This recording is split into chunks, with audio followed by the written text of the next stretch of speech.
महत्वपूर्ण प्रश्नों की प्रश्न सीरीज में एक बार फिर से स्वागत है आपका एबीसी एग्रो क्लासेस उदयपुर के डिजिटल प्लेटफॉर्म पर। आज फिर कुछ महत्वपूर्ण प्रश्न आपके सामने हैं जो विभिन्न प्रतियोगी परीक्षाओं जैसे JET, ICR, CUT, agriculture supervisor आदि में कहीं ना कहीं इंपॉर्टेंट रोल प्ले करते हैं, पूछे जाते हैं। तो चलिए स्टार्ट करते हैं आज की प्रश्नोत्तरी का पहला प्रश्न। देखिए, ड्रिप सिंचाई, आप जानते हैं सिंचाई के बहुत सारे तरीके होते हैं, उसमें से एक है ड्रिप सिंचाई। वो किसके लिए उपयुक्त है? विकल्प दे रखे हैं आपको गेहूं, विकल्प दे रखे हैं आपको गेहूं, उसके बाद दे रखा है आपको कपास, उसके बाद आपको दे रखा है गन्ना, उसके बाद दे रखा है फल वृक्ष। तो आप जानते हैं ड्रिप इरिगेशन, जिसे बूंद बूंद सिंचाई विधि भी कहा जाता है, वो मुख्य रूप से फल वृक्षों के लिए बहुत इंपॉर्टेंट होती है। तो इस प्रश्न का आंसर होगा फल वृक्षों के लिए। नेक्स्ट देखिएगा, टिम्पेनाइटिस। टिम्पेनाइटिस एक रोग है जिसे आप बोलते हैं आफरा। आफरा आफरा जो रोग है वो किससे फैलता है? तो आप जानते हैं कि आफरा रोग ज्यादा गीला हरा चारा खाने से फैलता है। तो अगर आपसे ये पूछें कि यह बैक्टीरिया है, विषाणु है, फफूंद है या आहार जनित है, तो ये गीला हरा चारा खाने से फैल रहा है। इसीलिए इस क्वेश्चन का आंसर हो जाएगा आहार जनित। टिम्पेनाइटिस एक आहार जनित रोग है। नेक्स्ट क्वेश्चन देखिएगा, सर्वाधिक लोहा पाया जाता है। सर्वाधिक लोहा किस के अंदर पाया जाएगा? ऑप्शन दे रखे हैं आपको केला, प्याज, करोंदा और जवार। तो आप जानते हैं इसका आंसर होगा करोंदा, इसे बोलते हैं केरिसा केरेंडस। केरिसा केरेंडस, इसके अंदर सर्वाधिक मात्रा में लोहा पाया जाता है।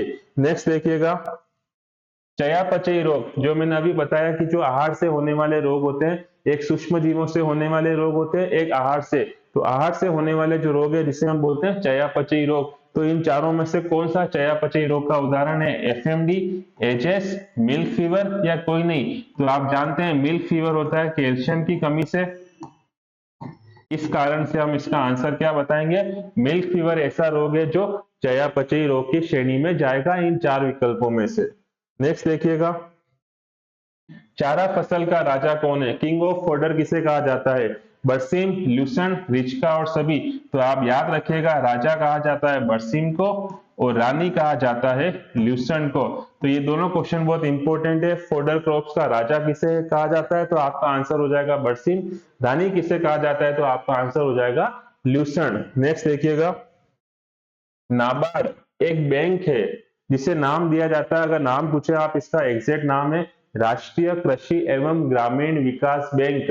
तो इसकी स्थापना कब की गई थी? 10 जुलाई, 11 जुलाई, 12 जुलाई, 13 जुलाई। तो इसका आंसर है 12 जुलाई 1982 में नाबार्ड की स्थापना की गई थी। तो इसका आंसर याद रखिएगा आप, 12 जुलाई 1982।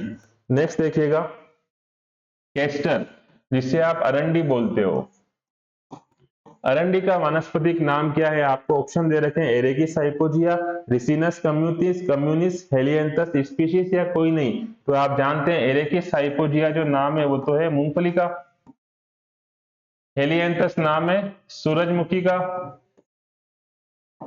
कोई नहीं तो ऑप्शन होगा नहीं। तो अरंडी का जो आंसर हो जाएगा वो हो जाएगा रिसिनस कम्युनिस, अरंडी का वानस्पतिक नाम होता है। नेक्स्ट देखिएगा, मृदा में जैविक घटक की मात्रा कितनी होती है? ये क्वेश्चन है मृदा संगठन के ऊपर से। मृदा संगठन को आप जानते हैं इस तरह से होता है, मृदा संगठन के ये 4 भाग होते हैं, एक 45 होता है, एक 5, ये दोनों 25-25। और आपको पूछा है जैविक घटक कार्बनिक मैटर या ऑर्गेनिक मैटर, ऑर्गेनिक मैटर कितना होता है? तो इसका आंसर है 5। तो इस क्वेश्चन का आंसर हो जाएगा 5। 45% उसमें होते हैं खनिज, 25% उसमें हवा होती है, 25% उसमें पानी होता है और 5% उसमें जैविक घटक होते हैं जिसे कार्बनिक घटक कहा जाता है। तो मृदा में जैविक घटक की मात्रा कितनी हो जाएगी? 5%।